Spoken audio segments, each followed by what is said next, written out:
Irmãos, vamos à nossa meditação hoje. Vamos abrir lá no livro de Salmos 33. Nós vamos fazer uma breve meditação, algo que está muito próximo, está permeando os nossos ouvidos através da sociedade, através das leis. E nós devemos sempre estar atentos ao que a palavra do Senhor tem para com todos os assuntos que nos rodeiam, assuntos que de época em época eles voltam, e o diabo ele trabalha para que tudo aquilo que vai contra a vontade do Senhor, ela se torne, digamos que natural, normal, que não vai interferir em nossa vida espiritual. O poder de criação de Deus. O poder de criação e o poder da morte, apenas Deus tem esse poder. É um atributo exclusivo do Senhor, o poder da criação.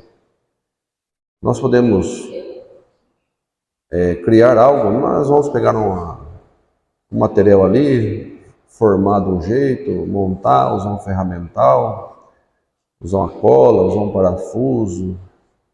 O negocinho vai ficar bonito, né? Depois dar uma pintada nele, né? Dar uma lustrada. Nós podemos criar nesse sentido.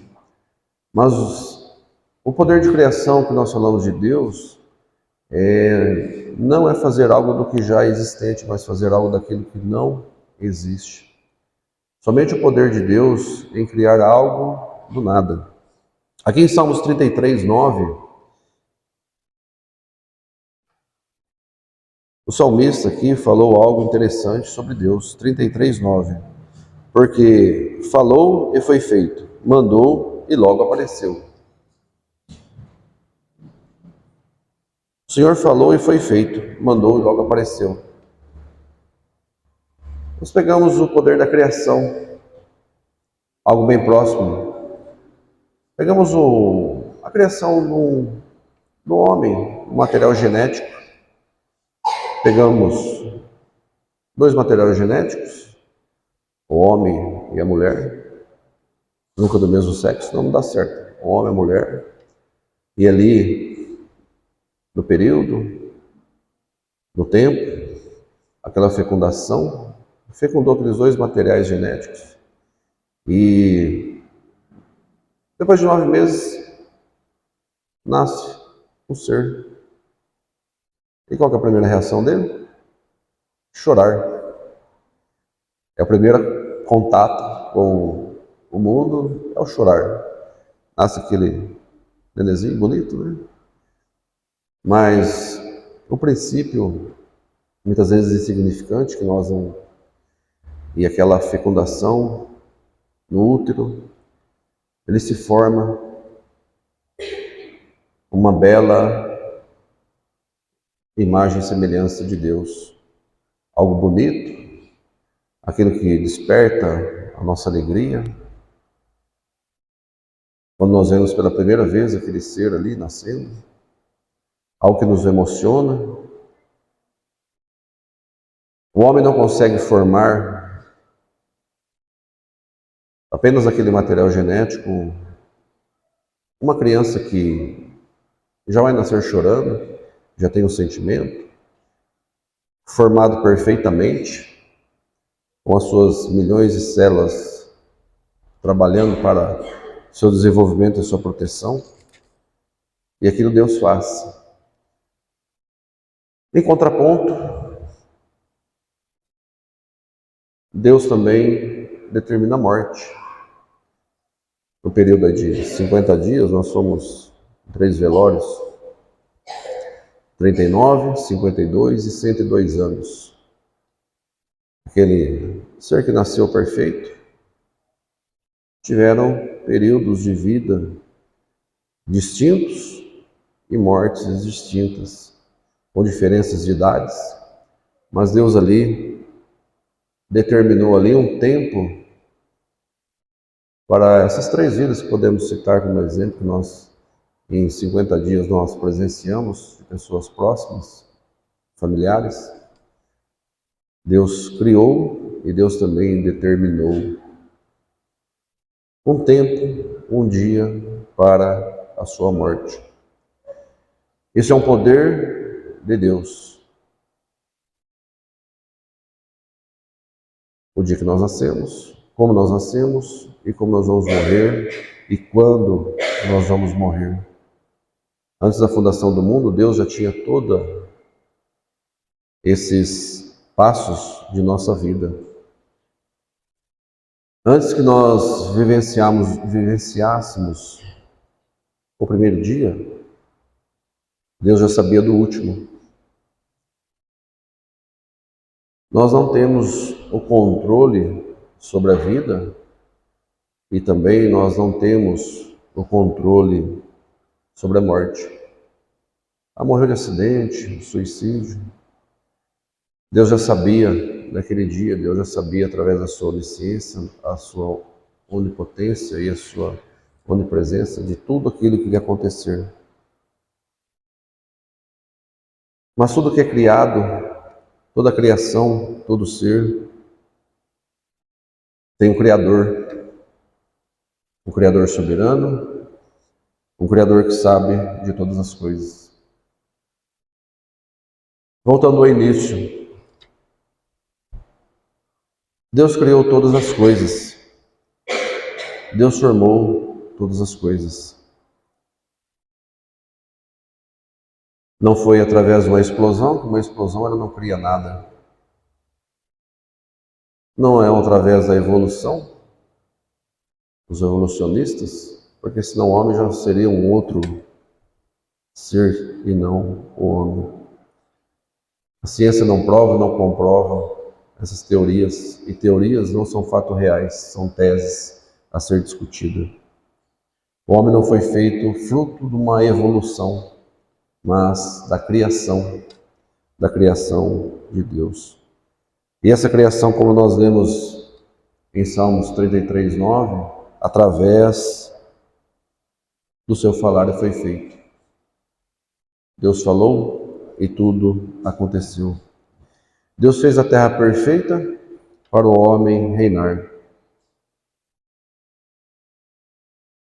Deus criou a terra, criou as galáxias, criou todo o universo.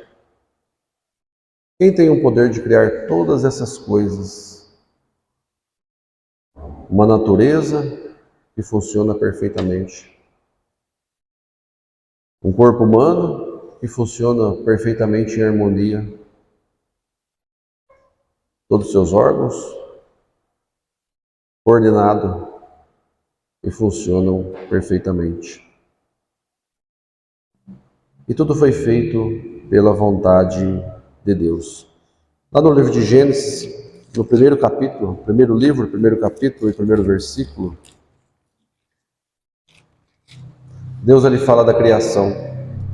Gênesis 1 e 1, primeiro livro ali de Gênesis.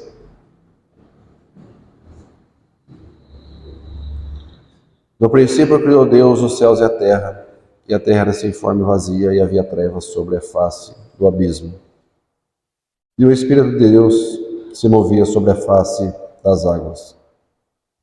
E disse Deus: haja luz, e houve luz. O início de tudo, Deus criou os céus e a terra. Do universo, do visível, do invisível, toda a matéria, no tempo e no espaço. Tudo criado por Deus. Perfeito em harmonia, tudo funcionando perfeitamente. A vida é criada por Deus, a vida é consagrada por Deus e a vida ela vem de Deus. A vida é dada a nós. Somos administradores do nosso corpo. Eclesiastes diz que quando nós morremos, nós voltamos para o pó,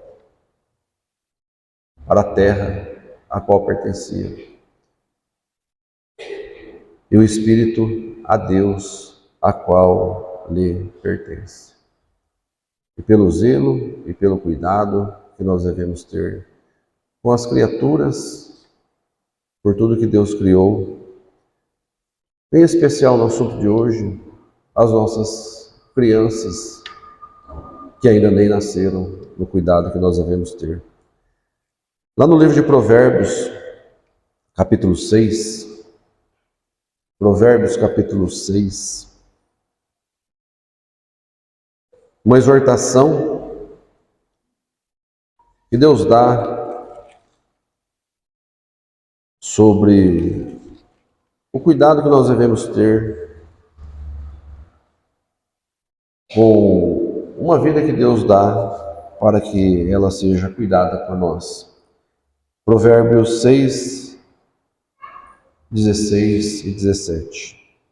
Essas 6 coisas o Senhor odeia, e a 7ª a sua alma abomina: olhos altivos, línguas mentirosas e mãos que derramam sangue inocente.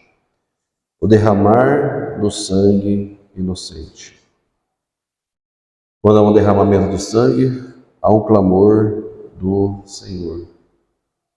No castigo que há para aqueles que derramam o sangue do inocente.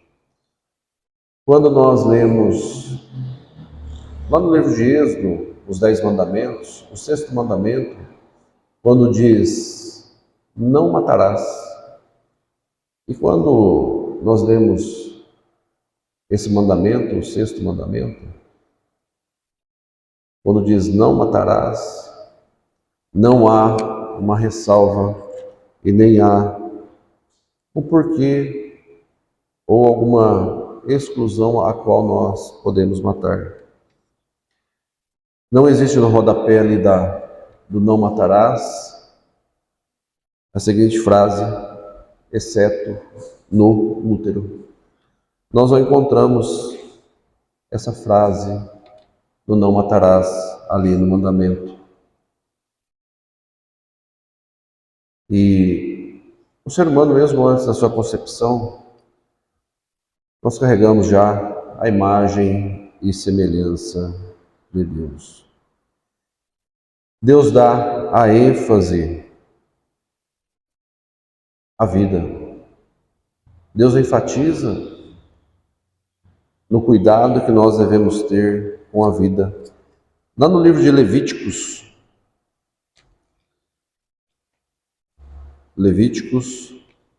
no capítulo 18,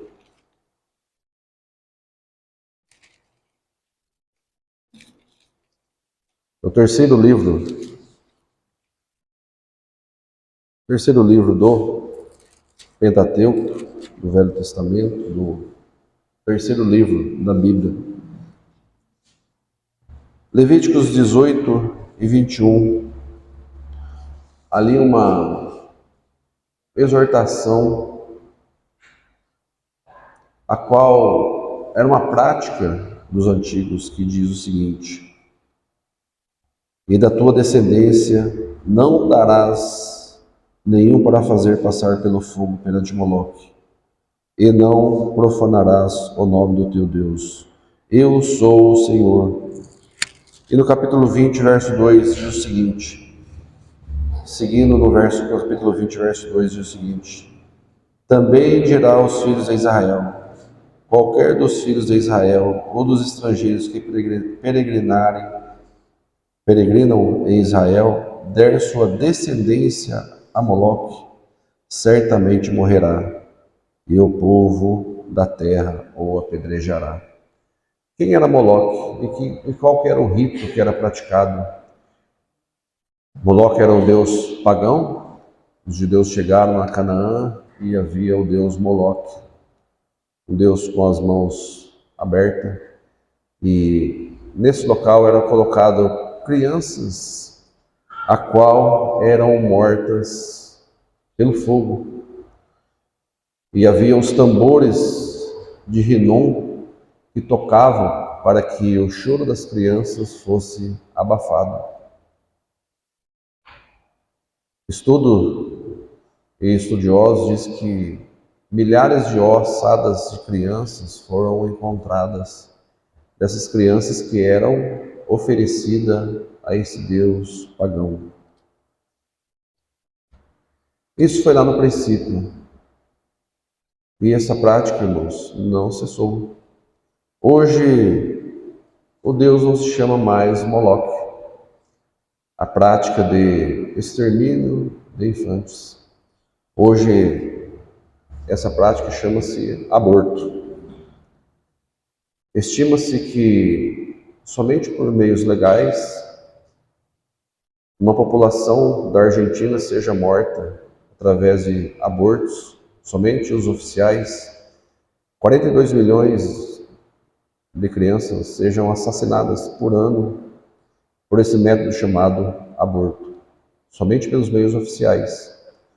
Estima-se que nos Estados Unidos, de cada 3 cirurgias em adultos, uma é o aborto.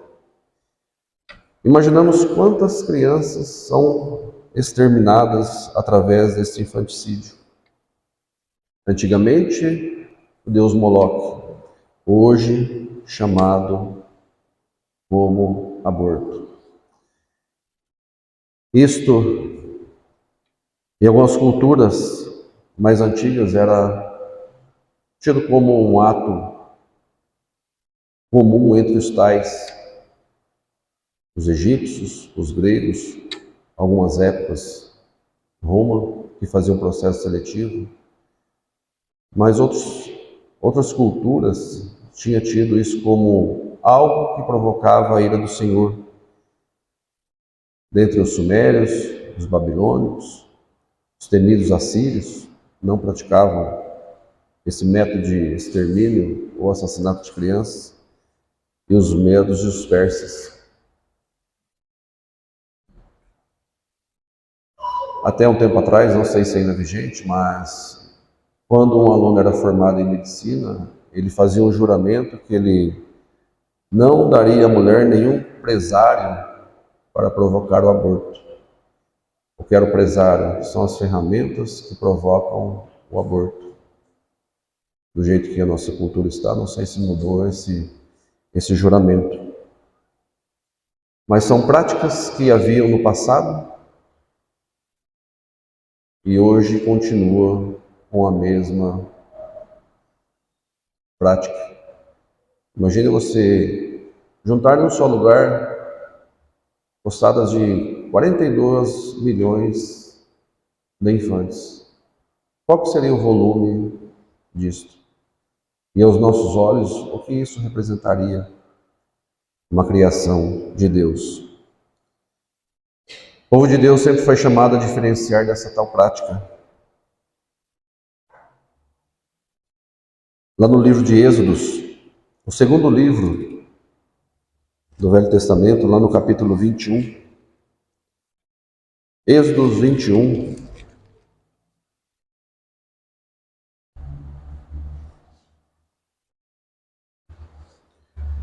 aqui é um crime se você ferisse uma mulher grávida e essa mulher provocasse o aborto. Gênesis 21, 22 e 23 diz o seguinte: se algum homem pelejar e um ferir uma mulher grávida e que for causa de que aborte, porém não havendo outro dano, certamente será multado, conforme o que lhe impuser o marido da mulher e julgares os juízes. Mas se houver a morte, então dará vida por vida. Se algo que você praticasse e houvesse um aborto, vida por vida, essa era a lei judaica. Deus nos conhece desde antes de nossa formação. Foi assim com Samuel, foi assim com Isaías, com Jeremias, a qual Deus preparou ainda no útero para o tratamento, para o trabalho do Senhor. Desses 42 milhões de pessoas mortas, quantos pais de família, quantas mães de família, Quantos médicos, quantos enfermeiros, quantos profissionais, quantas pessoas que poderiam modificar muitas coisas em nosso ambiente são mortas. Deus prepara já desde o ventre para o trabalho do Senhor. Assim foi com alguns profetas que Deus os chamou para o trabalho. Hoje nós temos uma cultura de que defender aborto seria um método de controle, seria uma liberdade de escolha. Muitos dizem que não faz parte de um outro corpo, sim, que é parte do corpo da mulher. Tratam como saúde pública, como uma autonomia, meus corpos, minhas regras. Várias são as frentes, várias são as ideologias, várias são os discursos. Muitos grupos surgem defendendo tal prática, que ainda não há vida, que é apenas um tecido, que não representa nada. Chegam até a dizer que a vida só é válida se ela for desejada. Lá em Salmo 139, voltando ao livro de Salmos, é um capítulo que cita sobre a soberania de Deus, sobre o poder que Deus tem em nossa vida. Muitas vezes nós encontramos pessoas que discutem sobre o poder de Deus. O poder de Deus vai além do nosso imaginário. Nós não dimensionamos o poder, a autoridade e o que Deus faz em nossa vida. O Salmo 139 diz o seguinte, no verso 1, Senhor, Tu me sondas e me conheces. O Senhor nos conhece. Deus nos revela o valor da nossa vida, revela a sua soberania, revela o mais íntimo do nosso ser, através da sua onisciência. Deus nos conhece.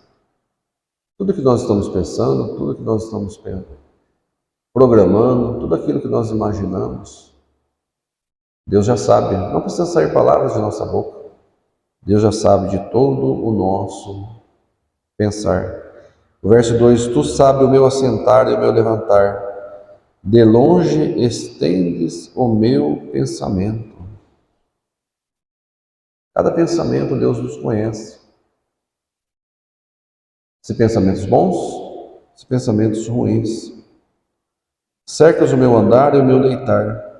Conhece todos os meus caminhos. Quando nós éramos crianças, nós imaginávamos que nós no quarto escuro ninguém nos acharia. Né? Aqui ninguém me acha. Mas Deus sabe, Deus está ali, Deus está presente. Não havendo ainda palavra alguma na minha língua, eis logo, o Senhor, Tu o conheces. Não precisamos falar nada.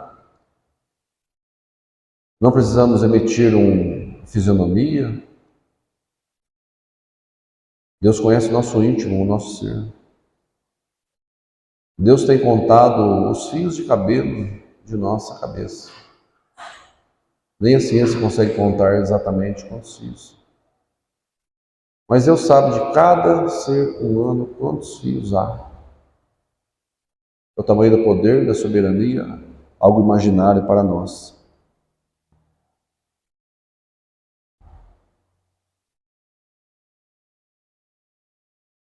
Deus é onipresente. Deus está em todo lugar. O verso 7. Para onde me irei do teu Espírito, ou para onde fugirei da tua face? Podemos fugir da face do Senhor? Podemos fugir do conhecimento do Senhor? Não temos esse poder. Não há lugar que nós nos escondamos da face do Senhor. Muito menos do ventre materno.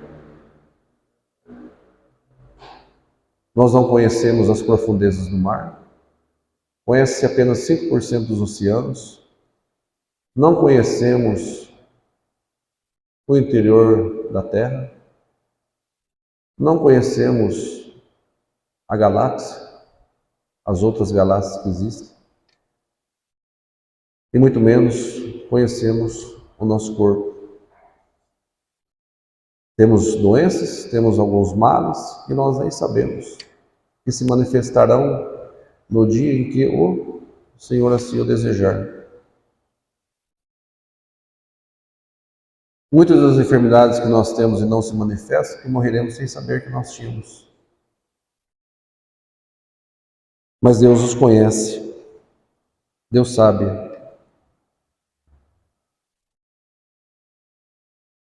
O nosso interior,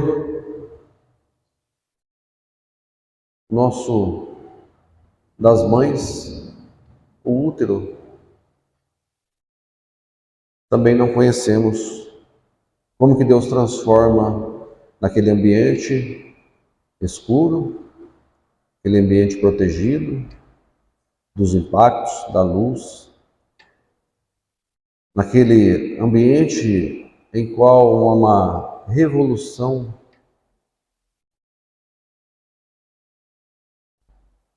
naquele organismo de células que vão se produzindo e vão se formando perfeitamente ali um ser semelhante ao de Deus. No verso 13 diz o seguinte: pois tu possuístes os meus rins e cobriste-me no ventre de minha mãe. Deus formou, Deus criou algo criado por Deus. Nenhum homem, nenhuma ciência tem esse poder da junção desse material para a formação. E Deus cobriste, do hebraico tecer. Um artesão que cuidadosamente ele vai tecendo ponto por ponto, coraçãozinho, os membros, cabeça. Em 9 meses ele vai tecendo uma obra de criação de Deus. Os tendões, as veias, os ossos, e assim por diante. Que maravilha, né, irmãos? Nós ficamos a imaginarmos como que é esse desenvolvimento. As mãos de Deus ali tecendo naquela junção. Aí o homem, na sua sapiência, diz que até determinado período você pode ir com um modo bem rústico, um sugadorzinho lá e puxar todo aquele ser.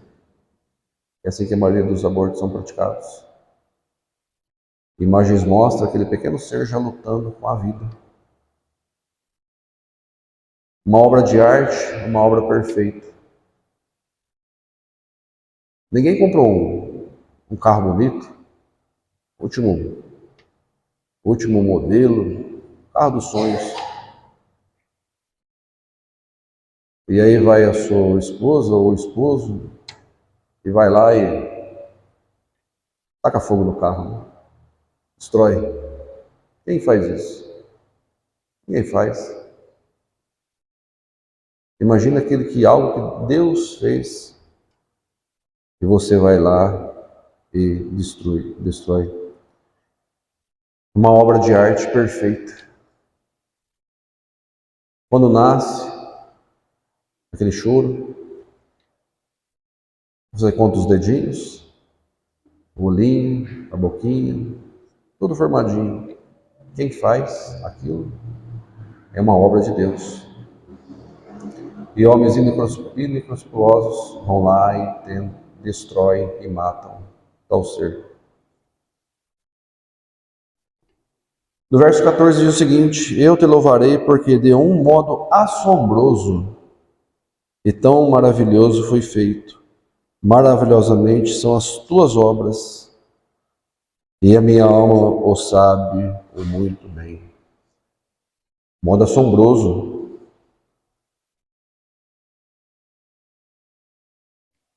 Não sabemos, a ciência não informa, mas aqui Deus chama de modo assombroso a criação. E tão maravilhoso. Aquilo que Deus chama de maravilhoso, o homem chama de tecido, uma formação. Deus chama de maravilhoso. Deus chama de maravilhoso, o homem vai lá e destrói.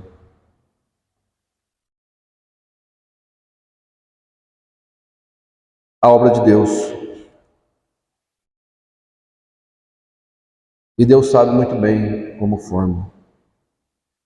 Verso 15. Os meus ossos não te foram encobertos, quando no oculto fui feito, e entretecido nas profundezas da terra. O útero é um local secreto, nas profundezas. A palavra aqui chama o útero de oculto. Entrenecido nas profundezas da terra. O homem não entende, não compreende como isso tudo acontece. Mas é a mão de Deus ali trabalhando. É Deus presente no útero, trabalhando na formação de um corpo que já tem uma vida. E ainda o embrião, Deus o amou. Ali já tem o amor de Deus. Para aquele embrião, Deus já tem um plano de salvação para aquele ser. Para que aquele ser ele encontre o caminho do Senhor. Para que aquele pequeno ser seja para louvar e honrar o nome do Senhor.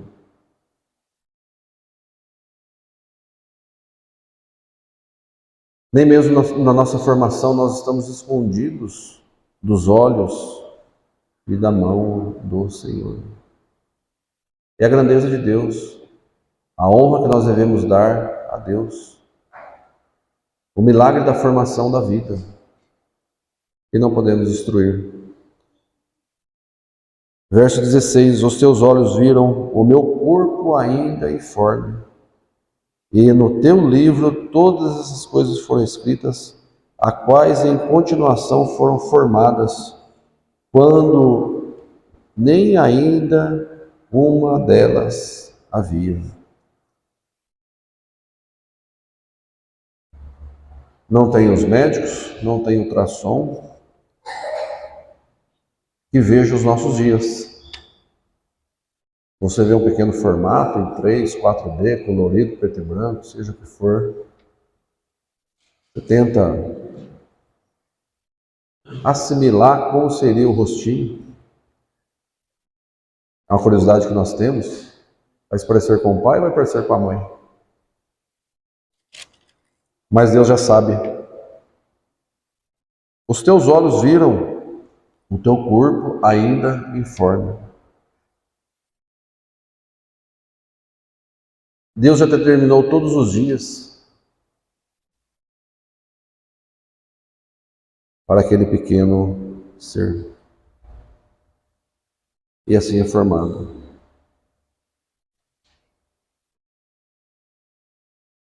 A Igreja do Senhor tem a missão de preservar a vida, de ensinar o valor de Deus na criação, o valor de Deus na nossa formação. Entender o porquê de Deus em todas as coisas. Devemos entender a graça de Deus. De muitas mulheres que já praticaram tal ato. João diz na sua carta que se confessarmos os nossos pecados, Ele nos perdoará de todos. Deus nos purifica de todas as injustiças E tudo aquilo que nós praticamos, independente do pecado que nós cometemos, Ele é justo e perdoador, perdoa todos nós e todos os nossos pecados, independente se pecamos, estamos pecando, mas nós devemos confessar ao Senhor todas os nossos erros e redimir no caminho do Senhor.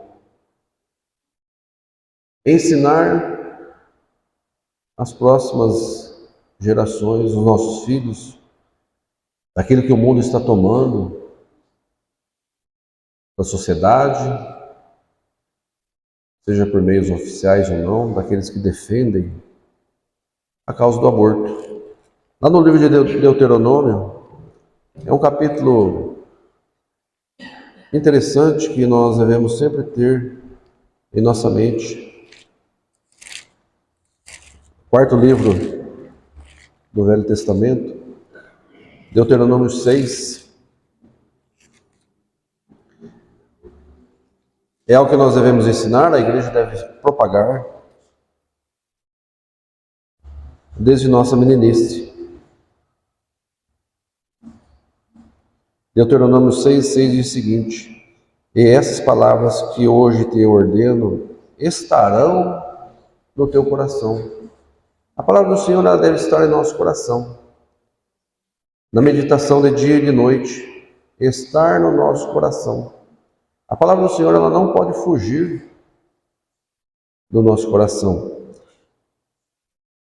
E o verso 7 diz o seguinte: e as ensinará a teus filhos, e delas falarás assentado à tua casa, andando pelo caminho, deitando-te e levantando-te. Ensinar as crianças do Senhor, das coisas do Senhor. Jesus exortou os apóstolos: não impeçais as crianças de vir a mim, porque das tais é o reino dos céus. O valor que nós devemos dar aos ensinos desde a infância. O mundo ele vai combater as causas do Senhor. A questão do aborto não é uma questão política, não é uma questão médica, é uma questão ideológica. A questão do aborto é uma questão espiritual. Não defender aquilo que vai contra os ensinos do Senhor, aquilo que vai contra aquilo que o autor da vida nos deu. A responsabilidade que nós temos na condução das coisas do Senhor. De todos os pecados, confessado, Ele nos perdoa. Confessar os nossos pecados, entregar a vida a esse Deus tão maravilhoso, que faz tudo perfeito, e muitas vezes nós subestimamos o poder de Deus daquilo que Ele faz por nós. E a salvação é algo que nós devemos ter para conosco. Termos um encontro com o Criador,